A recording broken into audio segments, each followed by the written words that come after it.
Are you hungry? Do you want dinner? Okay, come on, let's go.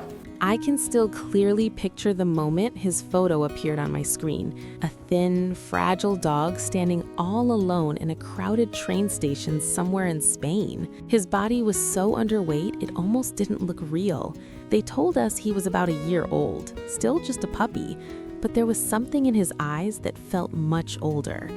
Later, we learned he had most likely belonged to a hunter or farmer. Somehow he ended up there, lost, confused, and completely on his own. We didn't know his personality, his habits, or how he would adjust. Honestly, we knew nothing at all.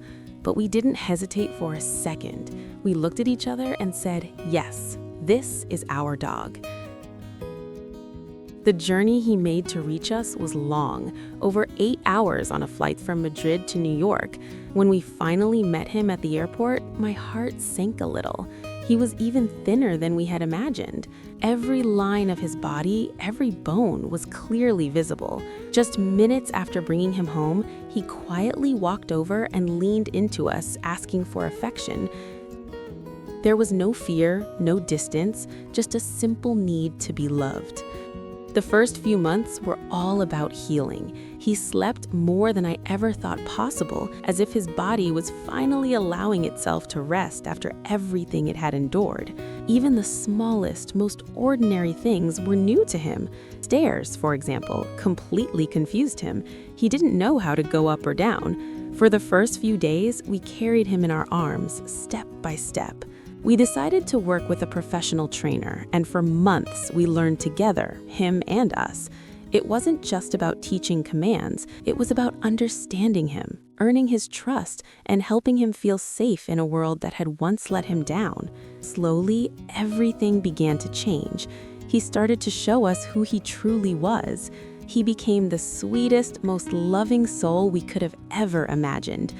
Always by our side, always close, always watching us with those gentle eyes. When he cuddles, it's impossible not to smile. His tiny body presses into you, all elbows and angles, and sometimes it almost hurts, but in the most beautiful way. I often find myself laughing and saying, "I love you, but wow, you're so pointy." And still, I hold him even closer. Mango came into our lives during one of the hardest times we've ever faced. That year, we experienced more loss than we were prepared for. Grief filled our home in a way we couldn't escape, and somehow, without a single word, Mango understood. He would come sit beside us, gently resting his head on our lap, staying there for as long as we needed. No noise, no demands, just quiet comfort. It felt like he was saying, "I know you're hurting. I'm here." And in those moments, he truly was. I often think about how we believed we were the ones saving him, but the truth is, he gave us something we didn't even realize we needed: comfort, presence, and a kind of unconditional love that asks for nothing, yet gives everything. Now, when I look at him, I no longer see that lonely dog in the train station. I see a soul who chose to trust again. We love him more than he could ever understand. And no matter what happens in this life, we will always be there for him, protecting him, caring for him, and making sure he never feels alone again.